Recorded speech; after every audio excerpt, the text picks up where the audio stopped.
James was lying in bed, half asleep, when he heard it. A soft knock, barely loud enough to notice, came from the front door. He blinked and sat up slowly. Confused, it was past midnight. No one ever came this late. His street was quiet. The town even quieter. He waited, thinking maybe he imagined it. Then, another knock, a little louder. James grabbed a shirt and walked quietly through the dark hallway. He looked out through the peephole and froze. There was a girl standing outside. Not a normal girl, her skin had a soft blue glow, and her eyes shimmered like stars. She looked young, maybe his age or a little younger. She was wearing a long gray robe and holding something that looked like a small glowing cube. James opened the door just slightly, keeping the chain lock in place. Who are you?" he asked, voice low. The girl looked up with large, gentle eyes. "My name is Arala," she said slowly, carefully. "Your father sent me." James's heart jumped. His father had been missing for years. He was a researcher, a scientist who had disappeared during an off-world diplomatic mission. Nobody had heard from him since. Now this alien girl stood at his door, claiming to be connected to him. "Wait here," James said, closing the door gently. He removed the chain and opened it fully. Stepping aside, Arala walked in quietly, her eyes scanning the room like she had never been in a human home before. She stood near the couch, shivering slightly. Her robe was torn at one corner, and her shoes were covered in mud. James brought her a blanket and motioned for her to sit. She nodded slowly and wrapped herself in it. "I was told to find you," she whispered, "before they find me." James frowned. "Who is looking for you?" She looked away, clutching the cube tightly. "I can't say much." "Not yet." James noticed her hands were shaking. He walked into the kitchen and returned with a warm cup of tea. She stared at it, unsure, until he showed her how to drink. After the first sip, her shoulders relaxed. "Thank you," she whispered, voice softer now. James sat on the other end of the couch, still trying to understand everything. "Why did my father send you? Is he alive?" She nodded once, then said something that made James's heart stop. "He is alive, but he's in danger. And because of his bond with my father, I am now yours." James blinked. "What does that mean?" "In my culture," she explained, "when two men are bonded by honor, their families are connected deeply." She looked down. "If something happens to my family, I belong to yours." James stared at her, stunned. "You don't have to belong to anyone," he said gently. "But I must," she replied. "Serious, or I will be hunted." The wind howled outside, and James suddenly realized how cold she must have been. He turned up the heater, then brought more blankets. "I don't know what my father promised, but you're safe here tonight," he said. She looked up at him slowly, then gave a small nod. "Thank you, James," she whispered. "I will not forget this." As she leaned back, the glowing cube on the table pulsed softly. James noticed symbols moving across its surface, alien letters he couldn't read. "What is that thing?" he asked. "It is my memory stone," she said. "It contains messages, proof, my family history." "Can it talk to my father?" he asked. She shook her head. "Not anymore. The link is broken. But I believe your father left something for you too." On Earth, James looked around, mind racing. This wasn't just some strange visitor from the stars. This was something bigger, something tied to his father, and maybe even to a promise made long ago. He had so many questions, but she was clearly exhausted. "You should rest," he said softly. "I can sleep on the floor," she said quickly. "I will not take your bed." James smiled a little. "No one's sleeping on the floor." He gave her the couch and brought her a pillow. As she lay down and wrapped herself in warmth, her eyes finally closed. James sat at the table, staring at the memory stone. Somewhere in the cold night, far beyond this world, a promise had been made. And now, everything was changing. The next morning, James woke up to the smell of something sweet. He walked into the kitchen and stopped. Surprised, Arala was standing near the stove. Looking confused but focused, she was holding a bottle of syrup upside down, watching it drip slowly onto a cold pancake. Is this food? She asked shyly, turning to him. James laughed softly, almost. Let me help you. They sat together at the small kitchen table, sharing breakfast in silence. Arala's eyes wandered around the room, looking at every little object, pictures, books, lights. She was clearly not used to human homes. After a few bites, she placed her fork down and looked serious. I must tell you something important now, she said. James leaned in. Go ahead. She took a deep breath, her hands resting on the table. In my world, when two warriors share blood in battle, a sacred bond is formed, she began. Your father saved my father's life many years ago. My people don't forget such things. James nodded slowly, listening carefully. And because of that bond, she continued, your father was given a special right. The right to protect my bloodline if anything happened. James leaned back in his chair. So that's why you're here? To be protected. Arala looked into his eyes. It is more than just protection. James's heart skipped a beat. My people believe in life debts, she explained. When one family owes another, it must be paid in flesh, time, or loyalty. James frowned. You're saying you belong to me now? She didn't speak for a moment, then nodded. Yes, I am yours to command, to keep, to guard, to bond with. James stood up, pacing. That's not how humans do things. He said, you're not property. Arala stood too, her expression soft but firm. I understand. But this is not just a cultural thing. It is a law written in my DNA. What? She touched her bracelet, and a small blue light floated up from it, forming a screen. Symbols danced across the light, and her name appeared beside his father's, connected by a glowing line. This is called Kiver. She said, a life promise. Between bloodlines, if broken, I am marked for exile. Or death. James felt a chill. You mean they'll hurt you? Just because you didn't stay with me? She nodded again. Yes, and worse. They'll think I dishonored my father. James sat down slowly, overwhelmed. This wasn't a simple visitor anymore. This was something permanent, something ancient. He rubbed his eyes, trying to think clearly. I never asked for this. He whispered, I know, she replied softly, but I did not choose either. I only followed my father's last words. There was silence between them for a moment. Then Arala took a step closer. I don't ask to be owned, she said. I only ask to stay. To be near, to serve and learn. If that is enough, then I am safe. James looked up at Hirsch. She wasn't begging, but offering. Not with weakness, but with honor. He saw how serious this was for her, and he couldn't let someone suffer because of his confusion. All right, he said slowly. You can stay. You're safe here. I don't want you to be harmed because of something my father did. Arala relaxed, a tiny smile appearing on her face. Thank you, she whispered. You are kinder than most humans I've met. James raised an eyebrow. You've met others. She looked down. Only soldiers. Cold ones. On space stations. They look at me like I am strange. You're not strange, James said. You're just new here that afternoon. James searched through the old files and boxes his father left behind. He found a small metallic box with strange alien symbols. Inside was a folded letter and a crystal drive.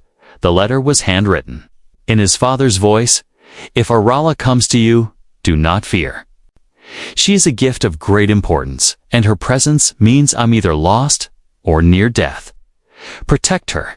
Guide her. She will change your life. James, trust her. James sat quietly for a long time after reading it. Arala entered the room, sensing something had changed. "You found it?" she asked. He nodded, showing her the letter. She touched the paper like it was sacred. "My father and yours were like brothers," she said. "Even if they came from different stars." James looked at her. "Then I guess we are like family now." She gave a small smile, something like that. Or maybe more. James didn't know what that meant yet, but something inside him whispered, this was only the beginning. The air felt different. The house no longer quiet. Everything had changed, and the stars were watching the next few days pass quietly. Arala didn't talk much, but James noticed small things. She touched every object in the house like it was something new. She always stayed close, never walking more than a few steps away from him, and her eyes, those strange, glowing eyes, watched everything. They were calm, but they hid something one night. James woke up and saw the light in the living room still on. He walked out and saw Arala sitting on the floor, knees tucked to her chest.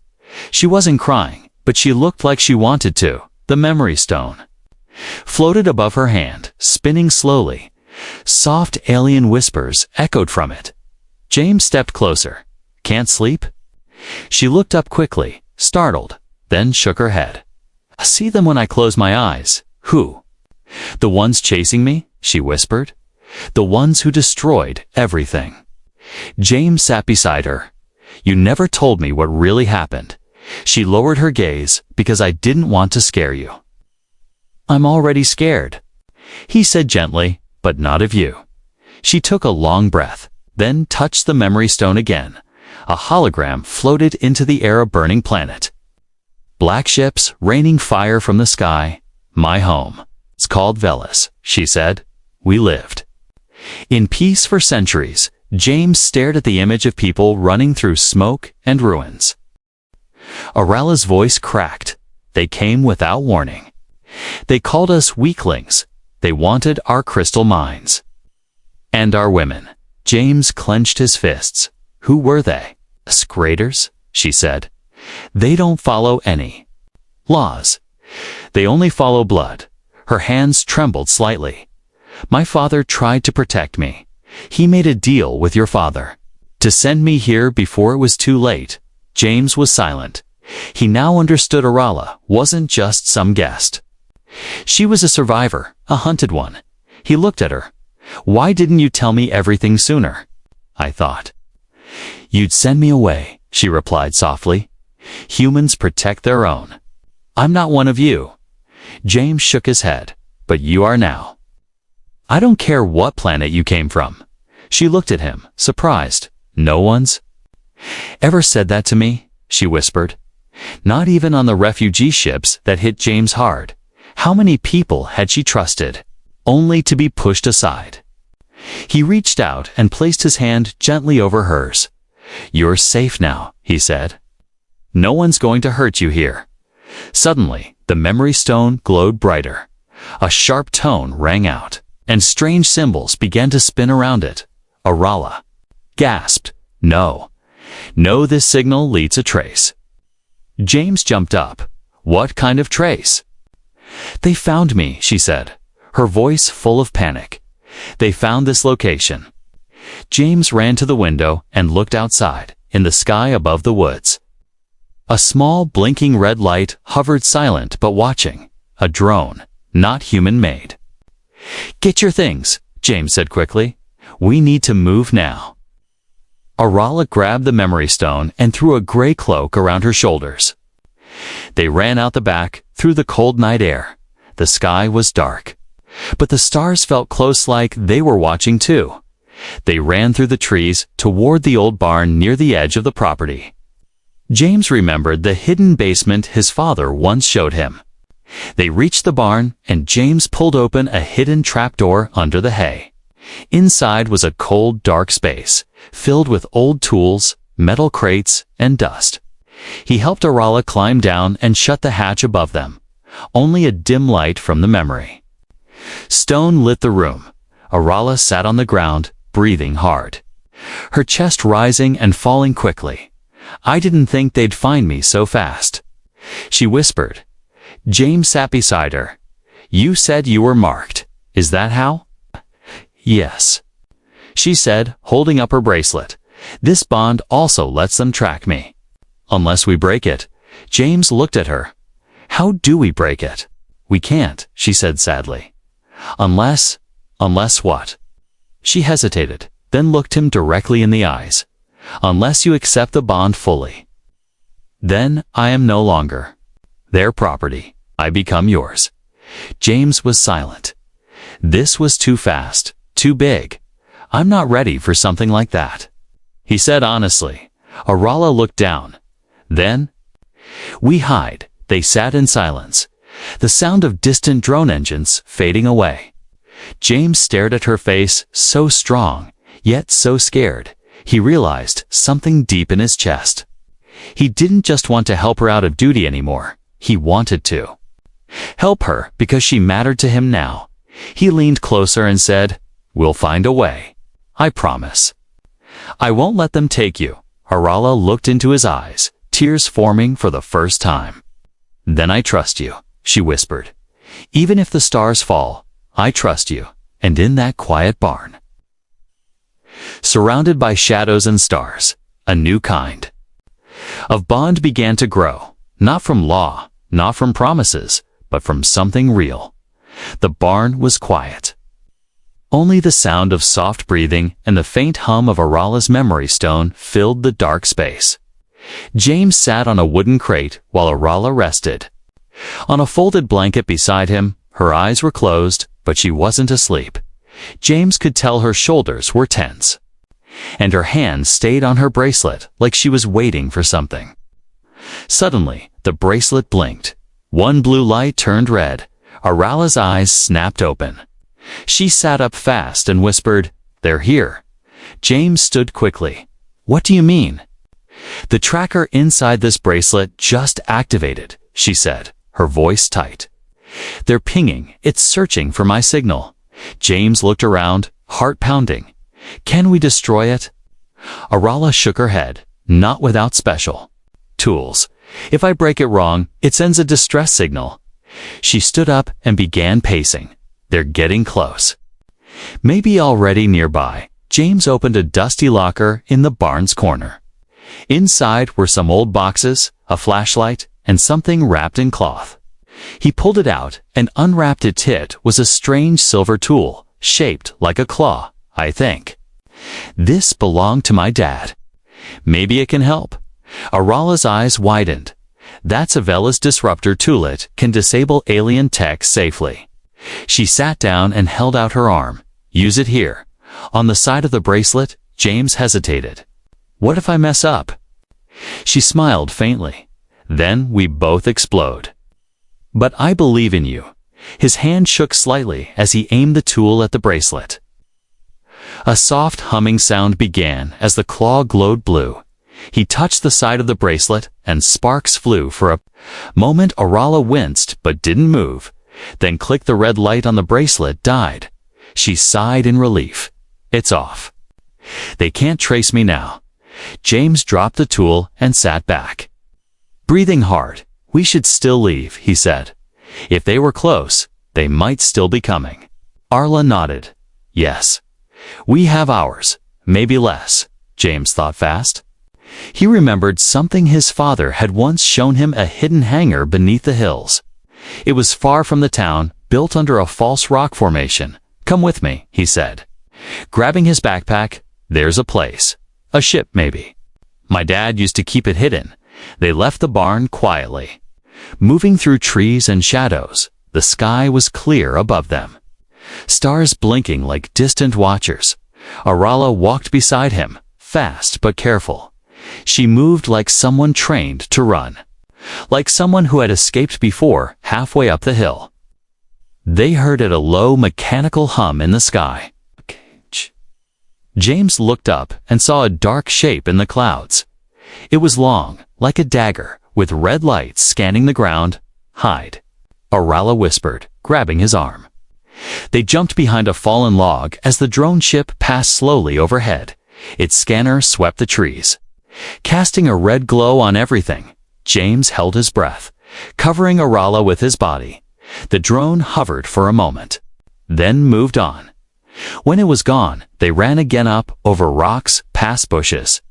Until they reached a large boulder, James stopped, pulled out a keycard from his wallet, and slid it across a hidden panel on the rock. A light blinked green, and the stone cracked open, revealing stairs going deep underground. They entered quickly, the rock closing behind them.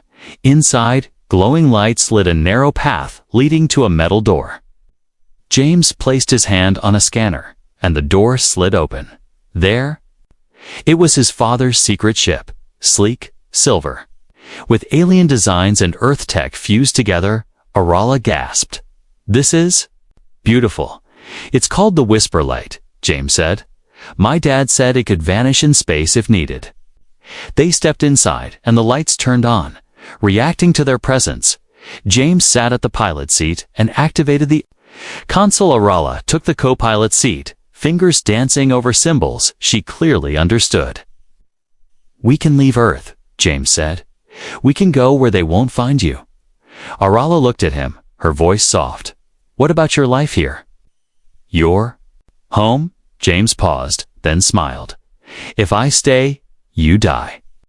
If I go, we both live. Easy choice." She reached over and gently touched his hand. "No one's ever chosen me before," she whispered.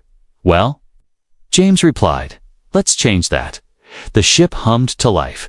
Engines ready. Outside, the drone ship returned, but it was too late. The Whisper Light rose quietly from the ground and vanished into the sky. No trail, no sound, just stars in their place. Rala leaned back in her seat, eyes shining. For the first time, she smiled without fear, but deep down, she knew. The journey had just begun, and danger still followed them. James looked at her and said, "You're not running anymore, Arala. We're fighting back." And she believed him. Inside the Whisper Light, everything felt strangely calm. The ship moved smoothly through the upper atmosphere, outside the windows. The sky faded from black to soft blue as Earth fell behind. But James's heart wasn't calm. His hands gripped the controls and his thoughts raced. Where could they go now? What came next? Arala sat beside him, her eyes closed, listening to the hum of the engines. Her breathing had slowed, but James could tell she was just as tense. He glanced at her and asked softly, "Do you know any safe place? Any world?" She opened her eyes and nodded. "There's one, but it's far." She pulled up a holographic map from the console. Her fingers glided through the air, forming a star cluster. "This system Elysiar," she said, pointing to a small green. "It's neutral ground, protected by ancient treaties. Even the Vorse graders fear going near it." James zoomed in, eyes narrowing. "It's not close," he said. "We'll need fuel, food, coordinates." A jump key. Arala turned toward him.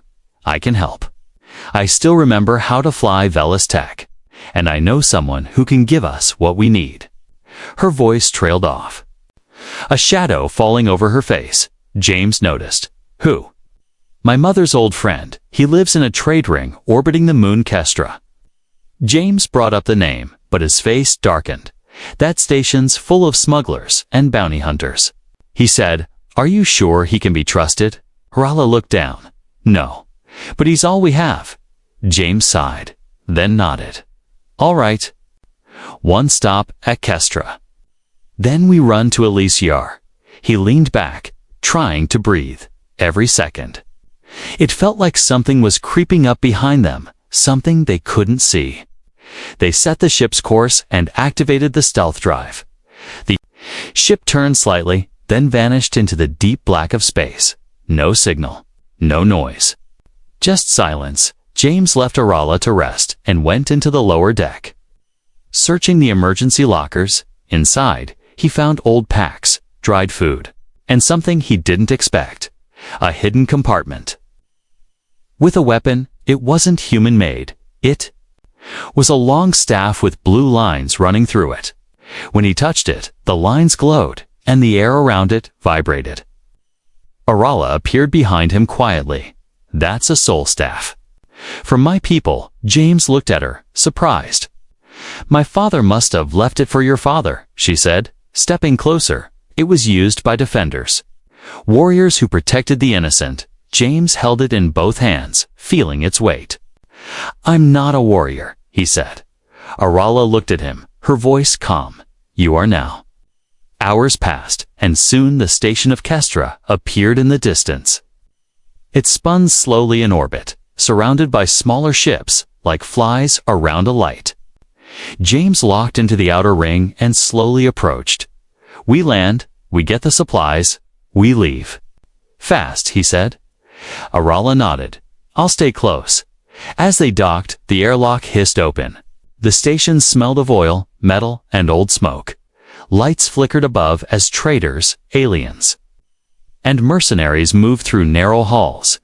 James held the staff strapped to his back. Arala kept her cloak pulled low over her face. They walked carefully, step by step, deeper into the market zone. Finally, they reached a small shop made of metal panels and hanging lights. A short, bearded alien with 4 arms stepped out, blinking. At Arala, he said in a deep, scratchy voice, "Is that really you?" She pulled back her hood slowly. "I need your help, Barrett," she said, her voice firm but respectful. The alien named Barrett smiled sadly. "Your father saved my life. That debt still stands." He brought them inside quickly. Looking around with caution, James stood watch while Arala spoke quietly with Barrett. She explained the plan, the journey to Elysiar, the raiders, the bond with James. Barrett listened. Then opened a hidden case. He handed her a small cube and a glowing jump key. "This will take you near Elysiar's edge," he said, "but be warned." There, watching the stars, suddenly a loud bang echoed from outside. Barrett's eyes narrowed. "They followed you." Arala and James both stood up fast. "How many?" James asked, pulling the staff free. Barrett looked at a scanner. 3. Vorsk hunters, heavy armor. "They want her alive." James looked at Arala. "Then let's make sure they fail." They rushed through the back exit of the shop, weaving through crates and fuel tanks. The first hunter appeared, a tall figure in black armor, helmet glowing red. James didn't wait. He swung the soul staff with both hands, and it hit the hunter's chest with a loud crack, sending sparks. Flying Arala raised her hand and pushed out a wave of energy. The second hunter stumbled back, hitting the wall hard. The third aimed a weapon, but James tackled him, knocking the blaster away. They didn't fight like soldiers, they fought like people protecting everything they had. Finally, the last hunter ran. Alarms started to ring across the station. "We have to go," James shouted, grabbing Arala's hand. They ran to the dock, jumped into the whisper light, and launched fast as the station shrank behind them. Arala held the jump key tightly. "We're almost free," she said. James looked at her and smiled. "Not free yet," he said, "but we're close," and with one final press of the console, they jumped toward Elysiar, toward safety, toward a new chapter. Stars stretched and blurred outside the ship's windows as the whisper light shot through. Hyperspace. Inside, it was calm for the moment, but the kind of calm that hides a storm. James stood near the controls, watching lights blink across the dashboard. Arala sat in a seat nearby, her head resting back, eyes half closed. She looked peaceful, but James knew she was tired, not safe. They had escaped Kestra, but not without. Attention, the Vorsk raiders would not give up so easily, and worse. James could still feel it, something behind them, something watching. He turned to her. "How long until we reach the outer ring of Elysiar?" Arala blinked and looked at the jump key for more jumps. "One big one left." James nodded. "And we still have fuel. Enough for the trip." If we don't get pulled from hyperspace, he frowned. That's a thing? She nodded slowly. Vorsk ships can intercept small jump lanes, especially if they tag a ship's trail. James clenched his fists. Then we need to vanish, suddenly. The console flashed red. Alert. External wake detected. Arala stood. Eyes wide. They're here. James hit the controls. He tried to divert the ship, but it was too late. A violent jolt shook the vessel, and the stars outside stopped moving. They had been pulled from hyperspace. The whispered light spun for a moment, then leveled out. In front of them floated a dark Vorsk battleship, jagged metal edges, glowing red eyes, and a symbol like a burning claw across its front. James swallowed hard. They found us. The coms crackled to life. A deep voice filled the room, low and cruel. You carry stolen property, human. Surrender the girl, and we may let you live. James looked at Arala. Her hands were shaking, but she didn't step back. She stared at the ship with hatred. I'm not their property, she whispered.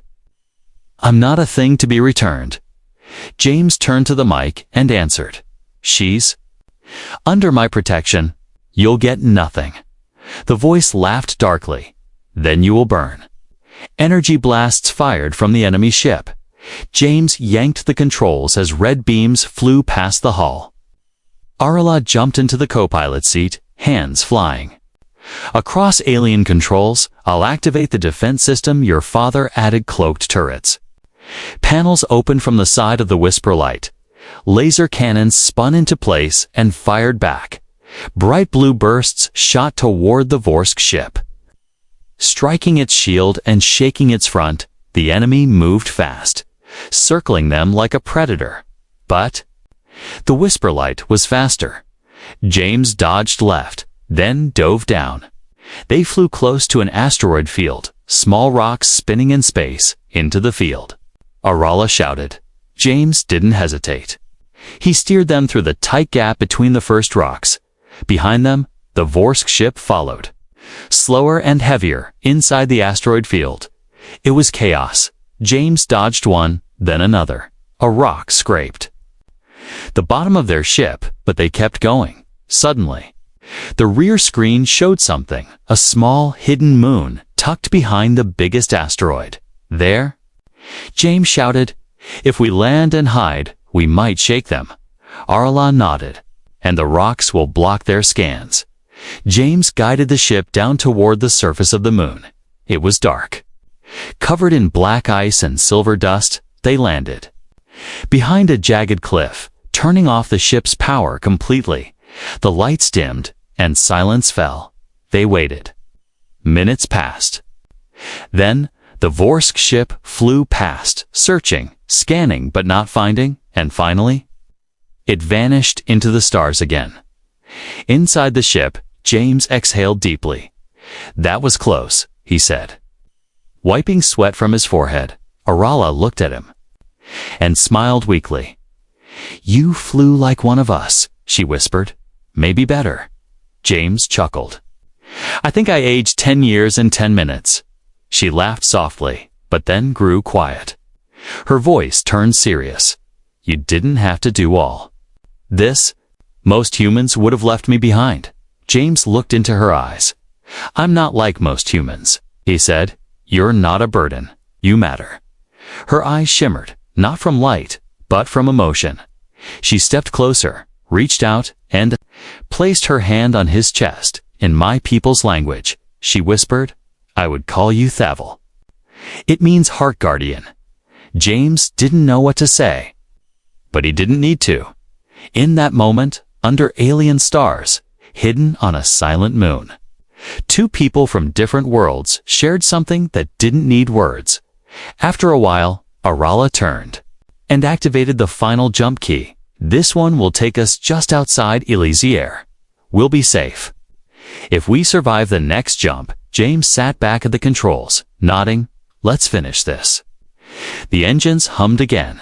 The Whisper Light lifted from the moon's surface, and with one last flash, they vanished into the dark. The whisper light emerged from hyperspace with a quiet hum. Before them, Elysiar filled the windows like a dream. A planet of soft green clouds, glowing blue oceans, and tall floating islands that shimmered under twin suns. Even James stopped. Breathing for a second, "It's beautiful," he whispered. Arala's eyes filled with light. "This is a sacred world." Untouched by war, James slowed the ship as they approached the outer ring. Floating defense towers turned silently, scanning them. A calm voice came over the comms. "Vessel identified. Vela's signature detected. Human pilot.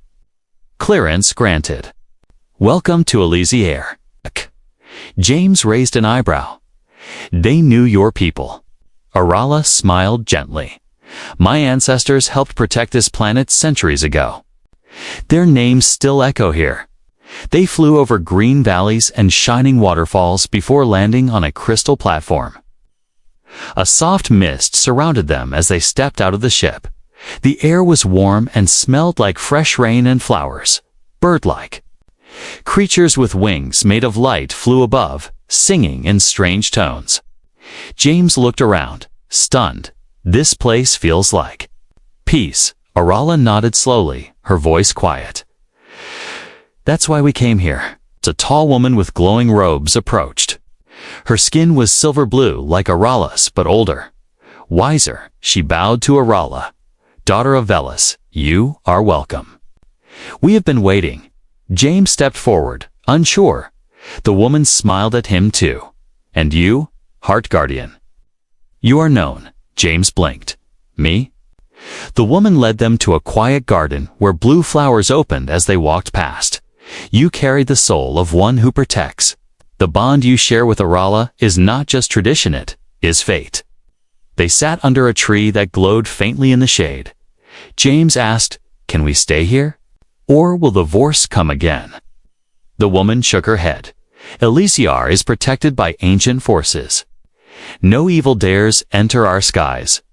Arala closed her eyes, tears sliding down her cheeks for the first time. "I don't feel hunted," she whispered. James reached over and gently took her hand. "You're free now," he said. "Really free." But the woman interrupted softly, "Not fully." "Unless the bond is complete." James turned to Arala. Confused, she looked at him, blushing slightly. "There is one more step. A joining, if you choose it. We become one life, one soul." James's heart beat faster. He never imagined this, never expected his life to become something so strange and powerful, but he didn't hesitate. "I choose it," he said. Arala smiled, and her eyes sparkled like morning stars.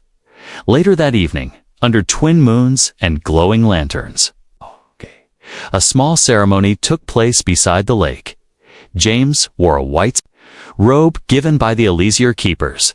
Arala wore a silver dress woven from light threads and moon crystals. She looked like a living star. They stood before a ring of light. The same memory stone that once floated above her hand now hovered between them. It glowed brighter as they both placed their hands on it. The keeper spoke softly. "Let the bond be witnessed. Not of power, not of law, but of choice." Arala whispered, "James, when I came to you, I was broken, hunted, alone. But you gave me safety." James replied. "When you came to me, I was lost, uncertain. But you gave me purpose." The stone flashed once, then melted into two glowing rings. One floated to James's hand, the other to Arala's. They placed the rings on each other's fingers. The light fused around them like a second skin warm. Bright, eternal, all around them. The trees shimmered, the water glowed, and the stars blinked above like blessings. When the ceremony ended, Arala stood close to him, resting her head against his shoulder. "I'm not afraid anymore," she said. James smiled and whispered, "You never have to be again." The next day, they walked hand in hand through the fields of Elysiar. James saw children playing, families laughing, and alien creatures living in peace. He had never seen a world like this before, and he was Now part of it, they passed a stone monument. It showed two warriors standing back to back, one human, one Velis. Arala pointed to the names. "That's your father." "And mine," she said. James stared at the monument, a smile tugging at his lips. "Then I guess we're finishing what they started." As the sun set, painting the sky orange and gold, James and Arala sat on a cliff, watching the stars rise. Again, no longer running, no longer hiding. Together now, and always, a human and an alien. Two hearts, one bond, and a future brighter than any star.